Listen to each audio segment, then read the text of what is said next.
네, 안녕하세요, 여러분. 이번 주차에는 이제 컴퓨터 비전의 좀 다양한 태스크들과 그다음에 CNN에 대해서 한번 살펴보도록 하겠습니다. 네, 오늘은 컴퓨터 비전의 여러 가지 태스크, 그다음에 그것들을 해결하기 위한 다양한 이제 컨버전에 대해서 살펴볼 것이고요. 최근 들어서는 이런 컴퓨터 비전 태스크가 꼭 CNN이 아니라 이제 MLP, 그죠? 우리가 앞에서 배웠던 일반적인 멀티레이어 퍼셉트론 또는 이제 트랜스포머 기반으로도 많이 해결이 되고 있습니다. 그래서 화요일에는 그런 부분에 대해서 다루도록 하겠습니다. 자, 앞으로 이제 다루게 될 내용들은 다음과 같습니다. 자, 벌써 지금 이제 10주차가 되어가고 있는데요. 10주차에서는 지금 이번 주차는 다음과 같이 컴퓨터 비전 태스크와 CNN, 그다음에 11주차에서는 그러면 우리가 그 9주차, 8주차에서 그죠? 그 NLP 기반의 좀 텍스트를 어떻게 다룰 것인가 봤고, 그다음에 10주차는 이미지 어떻게 다룰 것인가 봤고, 그러면 11주차에서는 그러면은 이미지 하나, 그 텍스트 하나, 그런 단일이 아니라 유니모달이 아니라 좀 이런 다양한 종류의 데이터를 다루기 위해선 어떻게 해야 될까를 같이 볼 것입니다.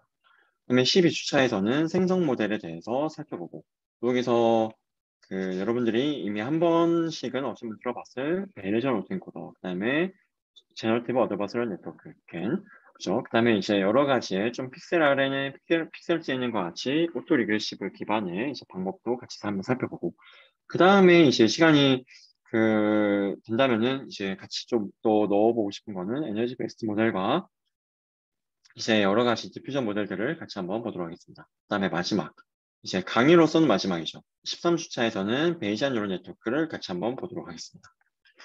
자, 14주차에는 저희가 기말고사를 볼 겁니다. 14주차는 기말고사를 보고 6월 6일 현충일이긴 한데요. 저희가 이때 오프라인으로 딱 1시간, 그죠?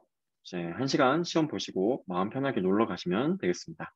그리고 뭐 시간 되시는 분은 현충원도 한번 들리시는 거 굉장히 좋을 것 같고요. 그 다음에 15주차에서는 프로젝트 발표를 진행하겠습니다.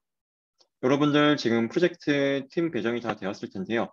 반드시 이제 중요하게 생각을 해주셔야 됩니다. 굉장히 중요한 큰 비중 갖고 있죠. 중간고사 하나, 기말고사 하나만큼의 비중입니다. 프로젝트 프레젠테이션. 그죠? 그래서 이거는 마찬가지로 저희가 6월 13일에 오프라인으로 진행합니다. 10분 진행할 거고요. 8분에 이제 프레젠테이션, 그 다음에 2분간의 Q&A로 진행할 계획입니다. 그리고 발표 자료는 6월 12일 일요일 밤 11시 55분까지 홈페이지, 그 온라인 강의실 홈페이지 상에 업로드해 주시면 됩니다. 자, 여기 프로젝트 프레젠테이션은 그때 말씀드린 것처럼 학부생은 굳이 결과를 안 내셔도 된다. 결과물, 리절트, 실험 결과는 없어도 된다. 하지만 어떻게 실험할 것이고 결론 같은 거 다 있어야 된다. 딱 실험 결과 딱 그것 빼고 나머지가 다 있는 거고, 대학원생분들은 실험 결과까지 아시겠죠?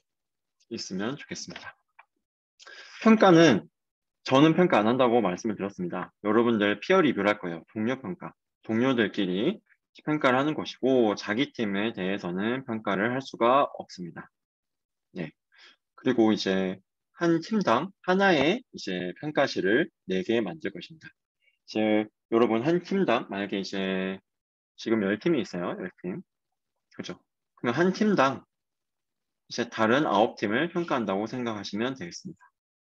아시겠죠? 이 한 팀이라는 것은 이제 지금 4명에서 5명으로 이루어진 팀이겠죠. 3명에서 5명. 그러면은 3명에서 5명이 하나의 이제 고심을 해서 하나의 점수로 평가를 하는 겁니다. 아시겠죠? 자, 여기까지 해서 이제 우리가 앞으로 어떤 걸 할 것인지 살펴봤고요. 이번 주차는 그러면은 컴퓨터 비전 태스크와 CNN의 베이직, 그다음에 CNN의 좀 더 진보된 구조, 다음에 컨볼루션 자체에 대한 좀 여러 가지 변형들을 살펴보도록 하겠습니다. 자, 그리고 이제 본 수업에 많은 이제 자료는 다음과 같이 스탠포드의 CS231N의 렉처 노트와 그 다음에 다음과 같은 여러 가지 논문들을 참고해서 만들었습니다. 각 논문들에 대한 링크는 하단의 소스에다가 제가 남겨놨으니까요. 한번 참고하시길 바라겠습니다. 자, 컴퓨터 비전에 좀 알려진 여러 가지 태스크들이 뭐가 있냐 같이 한번 살펴보도록 하겠습니다. 첫 번째는 이제 가장 좀 유명한 이미지 분류가 되겠죠. 얘가 고양인지 그죠 강아지인지 맞추는 겁니다.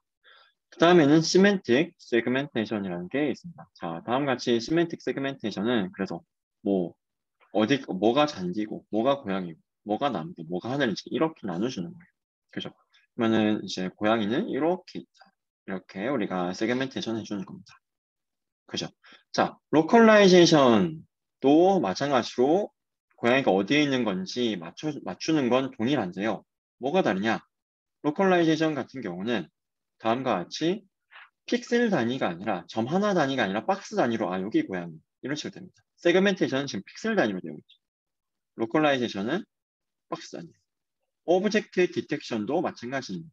박스 단위로. 다만 오브젝트 디텍션과 뭐 로컬라이제이션을 구분한다면 이제 얘는 멀티플 오브젝트에 대한 것이다. 그다음에 이제 다음과 같이 세그멘테이션이 또 여러 가지 오브젝트가 있을 때의 세그멘테이션은 또 우리가 인스턴스 세그멘테이션이라고 부르기도 합니다. 아시겠죠? 여기서는 또 우리가 관심 있는 오브젝트에 대해서만 세그멘테이션이 이렇게 들어간다. 픽셀 와이즈로 되고 있고 오브젝트 디텍션과 로컬라이제이션은 박스 단위로 되고 있다. 이런 여러 가지 태스크들이 있습니다. 물론 이거 외에도 더 많은 태스크가 있어요. 도메인 어댑테이션이라는 것도 있고요. 즉 우리는 만약에 만약에 한국이라는 도메인에 대해서만 데이터를 갖고 있고 이제 우리가 인도라는 도메인에 대한 데이터는 새로 얻었다.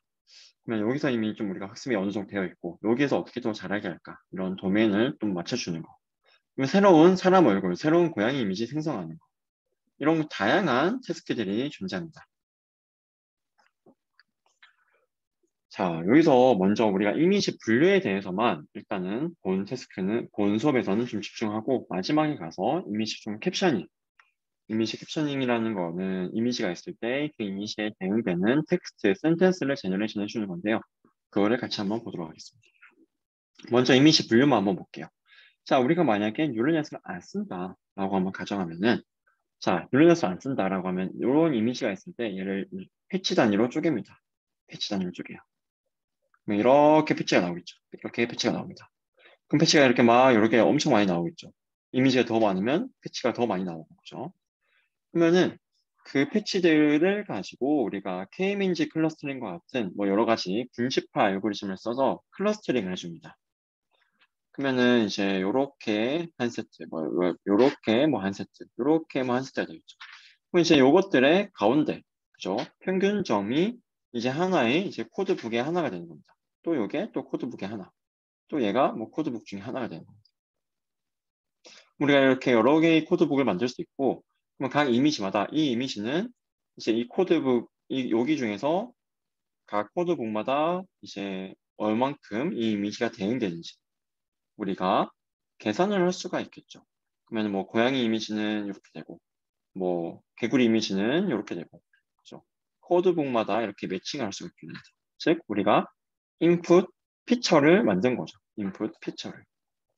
즉, 인풋을 우리가 이런 이미지만 있으면은 굉장히 하이 디멘션이고, 그죠? 굉장히 차원이 크죠. 만약에 32 바이 32 하고 여기 3으로 뻗는다고 하면 이것만 해도 벌써 3000 디멘션 넘습니다. 그러면은 그거를 우리가 다음과 같이 좀 축소해서 중요한 정보만 좀 빼오자라는 거죠. 그게 요 과정이라고 생각해 주시면 되겠습니다. 이 과정. 물론 이런 인풋 피처를 뽑는 거에는 이런 이제 이미지 비주얼 코드북 기반이 아니라 호그 기반으로 우리가 이제 윤곽선을 좀 이제 딴다든지 그런 방법도 있긴 합니다. 다양한 방법도 있고요. 그러고 나서 우리가 피처를 잘 뽑았습니다. 인풋 피처 잘 뽑았어요. 그리고 학습하는 거예요. 아, 이렇게 되어 있으면 이제 여기서 그러면은 우리가 앞에서 배웠던 로지스틱 리그레션 또는 리니어 클래시파이어 등을 활용해서 뭐든 활용해서 얘는 이렇게는 고양이, 이렇게는 개구리 이런 식으로 마지막 그 클래시파이어 레이어를 학습하는 거죠. 그죠? 그 학습이 여기까지 지금 일반적으로는 이어지지는 않습니다. 인풋 피처 딱 뽑아놓고 그 다음에 이거 가지고 우리가 얘는 고양이, 얘는 개구리 이렇게 분류하는 것이죠. 얘만 학습될 겁니다. 근데 이제 우리가 배울 이제 뉴럴넷 기반으로는 이런 피처 익스트랙션의 과정이 별도로 있진 않아요. 물론 하이브리드로 얘도 하고 여기 나와 있는 뉴럴넷도 같이 할 수 있긴 합니다. 이제 일반적으로는 여기 나와 있는 피처 익스트랙터가 한번 생각해 보시면 우리가 여기서 굉장히 좀 매뉴얼하게 핸드크래프티드라고 하면은 보통 여러분 핸드크래프티드라는 말이 이제 여러분 나중에 뭐 논문이나 나중에 뭐 회사 취업하시면 많이 쓰게 될 텐데 그냥 이제 뭐 쉽게 생각하면 수공업이라고 생각하시죠. 수공업. 즉 한 땀 한 땀. 아 이제 여기서 한 땀 한 땀 이제 패치 사이즈도 우리가 뭐 정해주고 그죠? 뭐 K민즈 K도 클러스터 개수 정해주고 이런 식으로 우리가 가는 거죠. 사실 아무런 보장이 없어요. 얘가 가장 좋은 피처일지. 그죠? 학습이 되는 게 없습니다. 최적화되는 게 없죠. 실제로 이렇게 패치 단위로 보는 게 좋은지, 그죠? 패치도 이런 네모 패치가 좋은지, 아니면은 뭐 이렇게, 그죠? 아니면 이렇게 쭉쭉 뻗은 직사각형 기반의 패치가 좋은지 모르는 거잖아요. 근데 하는 겁니다. 최적화가 없죠. 일단 간예수공업처럼 하는 겁니다. 반면에 뉴럴넷 같은 경우는 이미지를 그냥 놓고 그냥 넣어요. 돌립니다. 그리고 쭉 학습되는 거죠. 그래서 보통은 여기 이 앞단이 우리가 뭐 피처 익스트랙터라고 부르고 마지막에 이제 클래시파이어가 여기 나와 있는 클래시파이어랑 똑같겠죠. 근데 이 피처 익스트랙터, 이 뉴럴넷이 학습된다. 인공지능은 우리가 보는 이 뉴럴넷, 딥러닝은 이 뉴럴넷이 학습이 된다는 겁니다. 네, 뭐 얘도 인공지능이고 얘도 인공지능이긴 해요. 네, 근데 얘는 이제 학습이 된다라는 점을 기억하시면 되겠습니다. 자, 그래서 우리가 이제 보면은 여기 얘가 뭐 컨볼루션으로 뭐 CNN 이런 말이 나오는데 이제 CNN이 뭐냐? 한번 보기 전에 먼저 fully connected layer 우리가 앞에서 봤던 그 MLP 멀티레이어 퍼셉트런 일반적인 뉴럴넷을 먼저 한번 보도록 하겠습니다. 뭐 다양한 이름으로 불리죠. 우리가 트랜스폼에서는 또 피드포워드 네트워크라고 불리기도 했고 또 어디인가에서는 멀티레이어 퍼셉트런이라고 불리기도 합니다. 그죠? 이제 또는 그냥 일반적인 뭐 뉴럴넷 이렇게 부르기도 합니다. 자, 이거 같은 경우는 우리가 이렇게 생긴 이미지, 그죠? 지금 3차원이죠. 3차원으로 생긴 이미지를 이제 일반적인 뉴럴넷으로는 잘 모델링 하기가 어렵습니다. 그래서 얘를 실제로 얘가 굉장히 공간 정보가 있죠. 공간 정보. 그죠? 얘랑 뭐 얘는 이렇게 붙어 있고, 그죠? 또 얘랑 얘는 또 얼만큼 떨어져 있고, 또 얘랑 얘는 다 이웃이고. 그런 공간 정보가 있습니다. 근데 이런 공간 정보가 사실 이미지를 인식하기 위해서는 좀 중요하겠죠. 그죠? 어디에 위치하는지 알기 위해서 중요하겠죠. 근데 뉴럴넷으로는 일반적인 뉴럴넷으로는 이런 3차원의 이제 텐서를 모델링하기가 어렵기 때문에 얘를 쫙 핍니다. 32 by 32 by 3이라는 즉 만약에 2차원이다. 32 by 30이다. 그럼 얘를 쫙 피는 거예요, 그냥. 쫙 핍니다. 쫙. 그냥. 그죠? 그러면 얘가 1024 디멘션이 되겠죠. 근데 거기서 지금 3차원이 추가된 거잖아요. 이미지는 RGB가 있으니까. 그죠? 가로, 세로, RGB. 그죠? 그러면은 여기에 3 곱하기 1024니까 3072 벡터가 하나 만들어져요. 쫙. 그죠? 자, 그러면 이제 여기서 X가 있고, 뭐 WX가 있고, W 곱해가지고. 그죠? 그러면 10 곱하기 3072니까 얘가 뭐 10 곱하기 1이 됩니다. 얘가 얘를 가지고 그러면 우리가 뭐 분류하고 한다는 거예요. 자, 근데 앞서 말씀드렸지만 공간 정보가 다 날라갔어요. 이렇게 되는 순간. 공간 정보가 없어. 그래서 우리가 그 공간 정보, 스파셜한 정보를 잘 보존하기 위해서 컨볼루션 네트워크를 쓰게 되는 겁니다. CNN을 쓰게 되는 겁니다. 이 CNN은 굉장히 다양한 요소로 이루어져 있습니다. 그중에 컨볼루션 연산도 있고, 플링 연산도 있고, 여러 가지 연산이 있어요. 그 중에서 컨볼루션 연산만 먼저 한번 보도록 하겠습니다. 자, 컨볼루션 연산에 대해서는 이제 다시 뒤에서 볼 건데요. 이제 대략적으로 한번 여기서는 보도록 하겠습니다. 자, 우리가 32 by 32, 3이라는 정보를 그대로 유지할 거예요. 그대로 유지합니다. 지금 보시면. 얘를 3072로 쫙 핀다? 안 하고 있어요. 그거 안 합니다. 그냥 32 by 32 by 3이에요. 그죠? 이 이미지가 있고, 얘를 우리가 필터라는 게 소개됩니다. 필터. 이 필터라고도 하고, 또는 커널이라고도 합니다. 얘는, 이게 뭐냐? 이 뉴럴넷에서 W에 해당되는 겁니다. 즉, 웨이트라고 생각하시면 돼요. 학습된 파라미터. 최적화된 문제입니다. 얘가 최적화된 대상이에요. 얘가 5x5x 3이라고 해요. 필터랑 커널이랑 다 같은 걸로 생각하세요. 같은 말입니다. 자, 필터가 있고 이 이미지가 있어요. 그러면은 얘를 가지고 연산을 해서 뭔가 하나 만든다. 아시겠죠? 만약에 이런 5x5x3 필터가 여기서 3인 이유는 인풋에서 지금 채널이 인풋에서의 그 디멘전 또는 뭐 뎁스 채널 이게 3이죠 지금. 그거랑 일단 맞춰줘야 됩니다. 얘랑. 일반적인 바닐라 컨볼루션. 우리가 지금 배우고 있는 전통적인 가장 기본적인 컨볼루션은 인풋 필터, 여기 인풋 이미지에 즉 지금 들어오는 레이어의 인풋의 그 채널 또는 이제 뎁스 개수랑 여기서의 그 필터의 디멘전과 같아야 됩니다. 그래서 3인 거예요. 자, 그리고 이런 필터가 하나만 있을 필요 있냐? 여러 개 있는, 6개 있는 겁니다. 그러면은 아웃풋도 이렇게 6개가 나요. 쫙. 아시겠죠? 교수님, 근데 왜 여기는 6개가 또 하나 더 있나요? 라고 하면은, 자, 얘가 여러분, 이거 이미지 하나죠? 이미지 하나입니다. 그죠? 이미지 하나. 근데 우리가 이제 앞에서 본 것처럼 우리 보통 배치 단위로 학습을 합니다. 그죠? 만약에 하나의 배치 안에 이미지가 2장 있다라고 하면 사이즈가 이제 우리가 고려해야 될 게 2 곱하기 3 곱하기 32 곱하기 32가 되는 4차원이죠, 이제. 텐서가 4입니다. 텐서가 4. 자, 그러면은 요 첫 번째 이미지에 대한 거 여기 6개 나오고 요 두 번째 이미지에 대한 거 6개 이렇게 나오고 이 6개 나온 이유는 뭐다? 필터가 6개 있기 때문에. 그리고 하나의 필터에 대한 사이즈가 어떻게 된다? 5바이 가로 세로 5바이 5바이 그다음에 필터 디멘전 3. 이 3인 이유는 뭐다? 인풋으로 들어오는 거에 채널 맞춰줍니다. 얘가 컨볼루션이에요. 자세하게 다시 뒤에서 볼 겁니다. 자, 그래서 그 CNN을 이게 이제 우리가 기본적으로 쓰는 한 가지 CNN 종류입니다.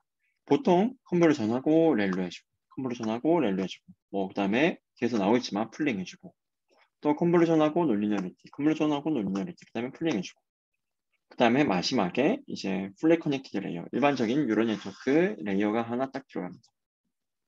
이런 구조로 보통 되어 있어요. 그러면 여기서 대체 이 컨볼루션이라는 게 뭐고, 렐로는 이제 우리 뭔지 알고, 그죠? 풀링이 뭐고, 컨볼루션이 뭐고, 풀링이 뭐냐, 그거를 같이 한번 보도록 하겠습니다. 자, 여기서 일단 FC가 필요한 이유는 한번 생각해 보시면요. FC는 일단 필요하겠죠. 왜? 결국에 이제 여기서 이미지 분류를 하고 싶습니다. 자, 우리에게 지금 주어진 게 요거예요. 여기서 이제 컨볼루션 그만하고 이미지 분류하고 싶어. 뭐 그때는 얘를 쫙 핍니다. 6 곱하기 28 곱하기 28. 매우 긴 벡터 하나로 쫙 펴요. 쫙. 그리고 그게 이제 2개가 있는 거죠. 이미지 하나당 분류 하나씩 해야 되니까.